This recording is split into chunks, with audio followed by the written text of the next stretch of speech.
जब भी कोई व्यक्ति गौतम बुद्ध के संघ में शामिल होता था तो बुद्ध उसे सबसे पहले शांत रहने के लिए कहते थे।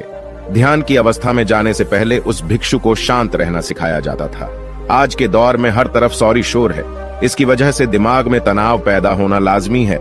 ऐसे में अगर आप हर रोज कुछ देर मौन रहने का अभ्यास करते हैं तो इससे आपके तनाव पैदा होने वाले हार्मोन के लेवल में कमी आती है। इससे आपका दिमाग शांत होता है, गुस्सा नियंत्रित रहता है और तनाव बढ़ाने वाले हार्मोन्स का लेवल घटता है। आज के इस वीडियो में हम जानेंगे कि किन मौकों पर हमें शांत रहना है और किन मौकों पर हमें बोलना है और शांत रहने से हमारे अंदर क्या बदलाव आ सकता है। दोस्तों, संध्या काल का समय था। गुरु अपने सभी शिष्यों को बुलाते हैं और कहते हैं, कल सुबह सब लोग नदी में स्नान करने के बाद तुरंत हमारी कुटिया के सामने उपस्थित हो जाना।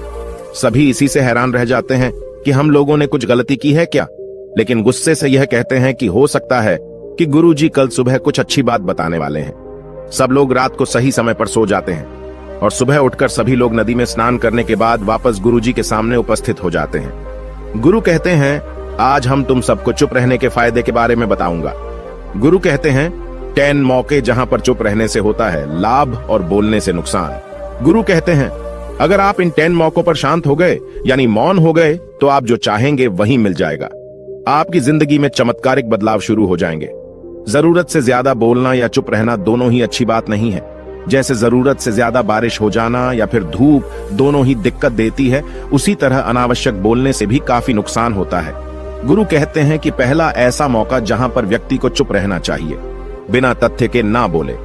गुरु ने कहा, अगर आपके पास कोई तथ्य नहीं है तो वहां चुप रहने में ही भलाई है।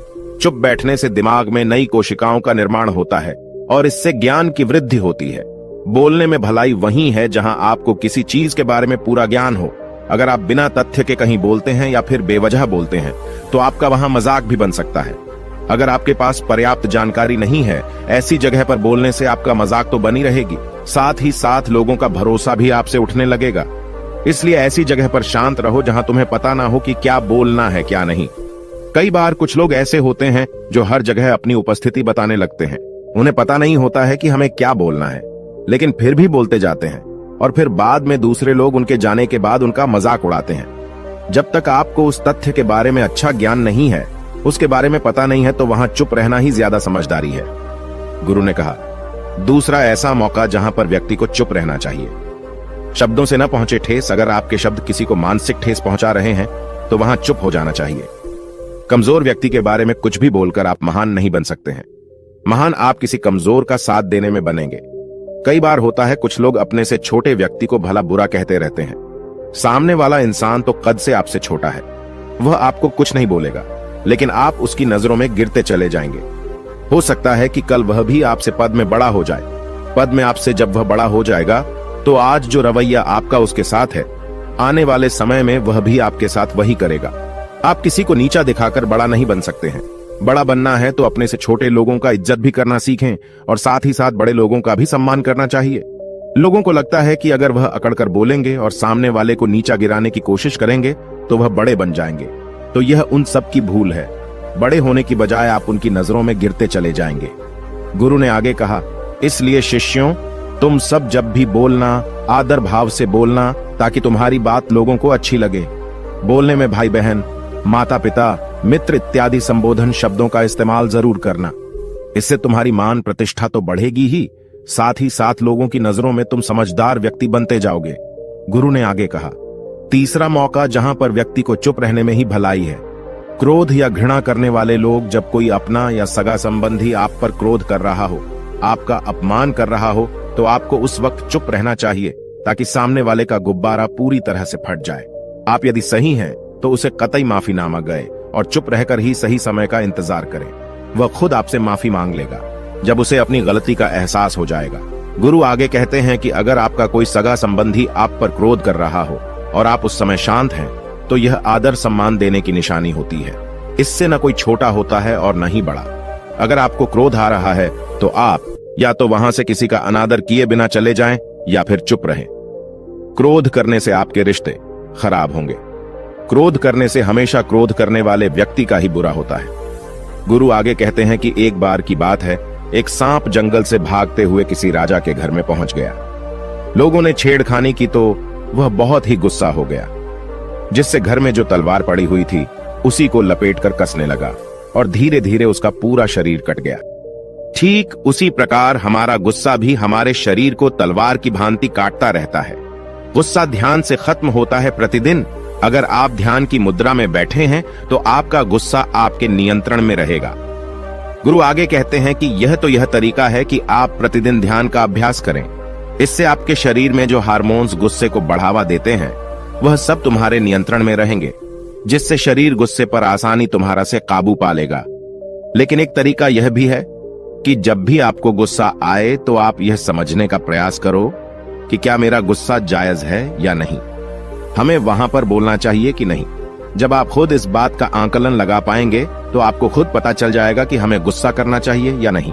फिर भी आपको गुस्सा आ रहा है तो आप वहां से हटने का प्रयास करें, वहां से दूर चले जाएं। धीरे धीरे समय के साथ आपका दिमाग शांत हो जाएगा। गुरु ने कहा, चौथा ऐसा मौका जहां पर इंसान को बहुत ही समझदारी के साथ काम लेना चाहिए, वहां पर आपको चुप रहना ही चाहिए, जहां पर उस मुद्दे से आपका कोई संबंध ना हो। अगर आपका किसी मुद्दे से कोई संबंध ना हो तो वहां आपका चुप रहना बनता है। बिना किसी वजह अगर आप दूसरे के मुद्दे पर बोलेंगे तो यह आपके लिए अनिष्टकारी होगा। इसमें केवल और केवल आपका ही नुकसान है। जल्द ही आप किसी दो लोगों के बीच हो रहे विवाद में जल्दी अपनी टांग न डालें। अगर सामने वाला आपको बुला रहा है अपना झगड़ा शांत करवाने के लिए तो ही आप वहां पर जाएं। किसी की व्यक्तिगत जिंदगी में दखल अंदाजी नहीं देनी चाहिए जब तक कि वह व्यक्ति आपको नहीं बुलाता है। अपने झगड़े को शांत करवाने के लिए कुछ लोग फालतू में दूसरे के विवाद में कूद पड़ते हैं। इससे उनके मान सम्मान मर्यादा पर लोग उंगली उठाने लगते हैं। गुरु कहते हैं कि 10 मौकों में 5वां ऐसा मौका जहां पर व्यक्ति को बहुत ही समझदारी के साथ चुप रहना चाहिए। आपके शब्दों से किसी मित्र को हानि न पहुंचे। अगर आपके शब्द सामने वाले के परिवार या मित्रों की प्रतिष्ठा के बारे में बुरी झलक दिखा रहे हैं तो आपको चुप रहना चाहिए। किसी के परिवार या फिर मित्र के बारे में बुरा बोलने से केवल आप ही बुरे बनेंगे। जो चीज आसानी से खत्म की जा सकती है उसे अपने शब्दों से बड़ा न करें। बिना चिल्लाए बात करने का प्रयास करते रहना चाहिए। अगर आप बिना चिल्लाए कोई बात नहीं कह सकते तो आपका चुप रहने में ही भलाई है। किसी पर चिल्लाने से आपके व्यवहार के बारे में पता चलता है। ज्यादा बोलने से चीजें हमेशा खराब ही होती हैं। कई बार कुछ रिश्ते ज्यादा तेज बोलने की वजह से टूट जाते हैं। इसलिए अपनी आवाज में मीठापन लाएं। आपके शब्दों से आपके दोस्त को हानि नहीं पहुंचनी चाहिए। कभी कभी दोस्तों के जब हम मजाक हैं तो रहे कि आपके शब्दों से किसी का अनादर ना हो। मजाक को भी हमेशा शब्दों के मायने में ही रखें। जहां किसी को शब्दों से चोट लगे वहां चुप हो जाएं। ज्यादा बोलने से हमेशा नुकसान ही होता है। किसी और की प्रतिष्ठा को अपने शब्दों के माध्यम से उसे हानि नहीं पहुंचानी चाहिए। यदि आपके शब्दों से किसी और की प्रतिष्ठा को ठेस पहुंच रही है तो वहां आपको चुप हो जाना चाहिए। जब कोई व्यक्ति आपके सामने नहीं है तो आप उस व्यक्ति के बारे में बुरे शब्द किसी तीसरे व्यक्ति के सामने न बोलें। गुरु कहते हैं, छठा मौका जहां पर व्यक्ति को चुप रहना चाहिए, जब कोई कर रहा हो किसी की बुराई। जब कोई आदमी आपके सामने किसी तीसरे आदमी की बुराई कर रहा हो तब तुम्हें चुप रहकर बस सुनना चाहिए। अपनी राय व्यक्त नहीं करना चाहिए, क्योंकि जो आज आपके सामने किसी तीसरे की बुराई कर रहा है वह कल किसी और के सामने आपकी बुराई भी कर सकता है।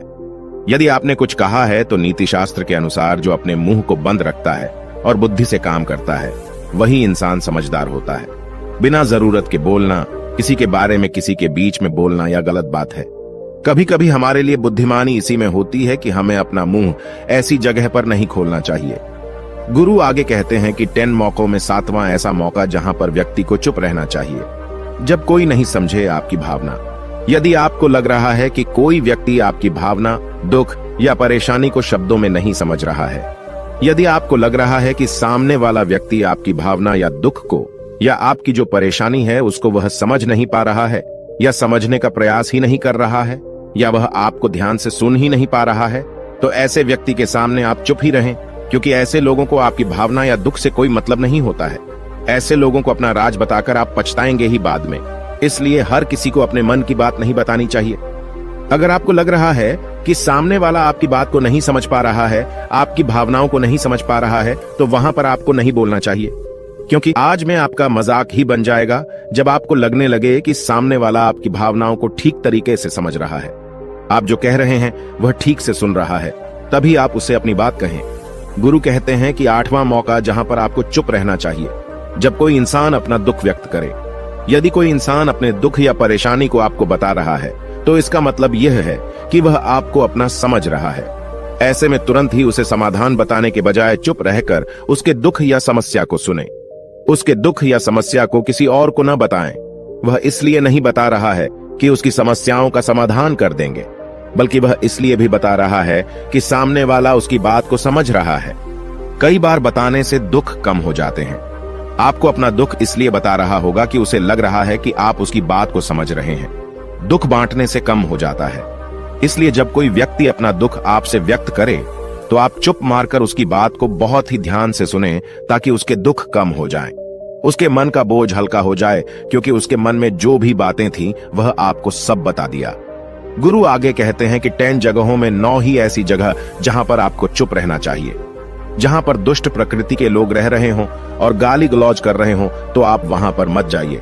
ऐसी जगहों से आप चुपचाप निकल जाएं, अर्थात अपनी प्रतिक्रिया दिए बिना आप वहां से चले जाएं, क्योंकि जिसकी जुबान खराब होती है, जो दुष्ट प्रकृति के लोग होते हैं, उनको आप ऐसे समय में नहीं समझा सकते हैं।